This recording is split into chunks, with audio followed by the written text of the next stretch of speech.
क्या ऐसा कोई असल अनुभव आपके पास हो जिन्हें आपने देखा हो कि जहाँ लॉ ऑफ अट्रैक्शन से किसी के जीवन में बहुत बड़ा बदलाव आया हो? आपके पास तो हर लोग रोज आते होंगे आता है, हर हर रोज आता रोज। है।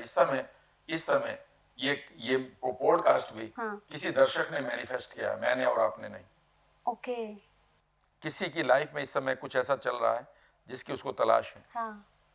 मैं आज आपको एक छोटी सी बात बताता हूँ, यहाँ से आपके रोंगटे खड़े होंगे। और जैसे ही अब आप अपने शहर में जाएंगी तो उस जगह जरूर जाएंगे एक बार। ये एक घटना मेरठ की है। हाँ, बताइए। और ये 90s की है। मैं अपने जीवन से बड़ा परेशान था, ओके। बीमार था, जॉब भी नहीं था उस समय। और ये 93 के आसपास की बात है, जब मैं एनएलपी सीखने की तैयारी में था, अभी सीखी नहीं थी। सही बात तो ये मेरठ में ही मुझे वो किताब भी मिली थी। ओके। हाँ, ठीक है ना। और जब मैं परेशान था तो मुझे एक शौक है हमेशा पढ़ने का। मैं हमेशा बहुत किताबें पढ़ता हूँ। मेरे पास इस समय करीब 700-800 किताबें हैं जो मैंने पढ़ ली हैं। और मैं अचानक एक किताब की दुकान पर गया, उसको आप जानती है, उसका नाम है आर लाल डिपो या लायल बुक डिपो। हाँ हाँ। पहले एक थी, हाँ। अब वो दो हो गई दो हैं, हो गई आर हैं। लाल एंड लायल बुक डिपो। और मैं उस पर गया और वहाँ पर एक स्मार्ट सा बंदा हुआ करता था मेरी ही एज का।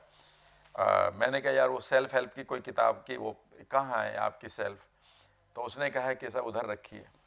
आप यकीन नहीं करेंगे, मैंने एक किताब निकाली ऐसे ही।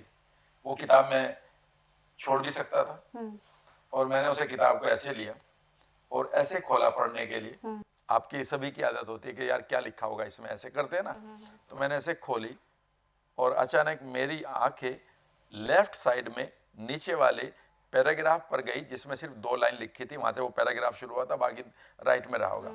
और उस किताब में लिखा था, some invisible forces have brought this book in your hands. किसी अदृश्य शक्ति ने ये किताब इस समय आपके हाथ पर रखी है। और ये वो मोमेंट था जिसकी मैं इंतजार कर रहा था।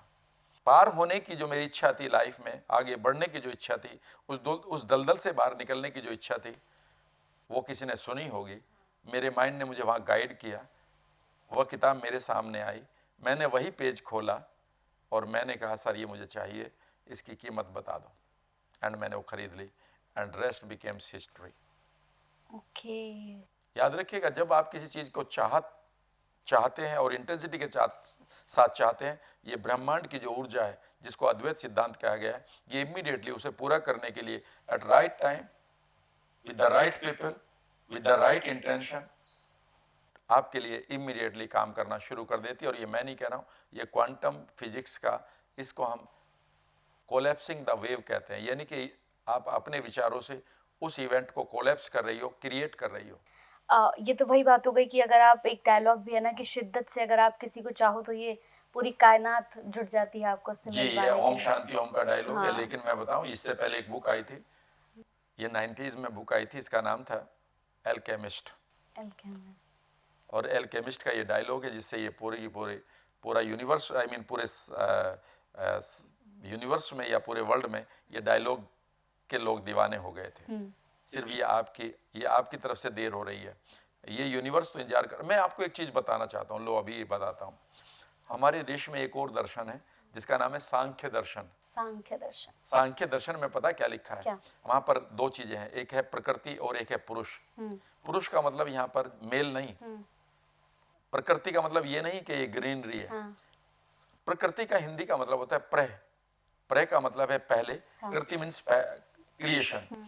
जैसे ये माइक है, ये अब ये क्रिएशन है किसी की। हाँ। ये बोतल है, ये किसी की क्रिएशन है। ये घड़ी है, ये किसी ने क्रिएट की है, ये किसी की क्रिएशन है। इस क्रिएशन से पहले ये मात्र एक रॉ मटेरियल था। हाँ। कहीं लोहा पड़ा था, कहीं प्लास्टिक पड़ी थी, कहीं ये ऐसा लोहा भी, ऐसी फॉर्म भी नहीं पड़ी थी, किसी और फॉर्म में पड़ी थी। हाँ। और तभी एक पुरुष आता है, वो उसको हम क्रिएटर कहते हैं। हाँ। और वो ऑब्जर्व करता है कि मुझे ये तैयार करना है। और ये प्रकृति एकदम उसको साथ देने लगती है। सांख्य दर्शन के अनुसार प्रकृति हमेशा पुरुष की इंतजार करती है कि तुम मुझे क्रिएट करो, क्योंकि प्रकृति के पास सारे संसाधन है, पर उसके पास एक संसाधन नहीं है कि वो खुद को कृति में नहीं डाल सकती। ओके। ये अपने आप माइक नहीं बन सकता, लेकिन इसका सारा रॉ मटेरियल ये प्रकृति बनाने को तैयार है। कभी आपने इस चीज को सोचा है कि ये क्या लिखा है इसमें? यानी कि बस आपको क्रिएटर बनना है, बाकी क्रिएशन तो तैयार पड़ी है। वहां तो भगवान कृष्ण ने कह दिया यार तू सिर्फ क्रिएटर बन जा, ये युद्ध तो जीता जा चुका है, ये वर्ल्ड तो तेरा क्रिएट हो चुका है, तू तो सिर्फ इसको लाभ ले, इसको भोग। इसीलिए कहा जाता है ना, राजा धरा को भोगता है। राजा का मतलब वो नहीं जो राजा है, राजा वो तो दुखी रहता है। राजा का मतलब है क्रिएटर। जब आप हमेशा विचारों में क्रिएशन लाएं, क्रिएटिविटी लाएं, विचारों में बढ़िया क्रिएटिविटी लाएं, आप उस समय समझ लीजिए इतनी चीजों को क्रिएट कर रहे हैं कि आप इस धरा को भोगने के लिए आए हैं पॉजिटिव वे में। ये है प्रकृति एंड पुरुष का संबंध सांख्य दर्शन में।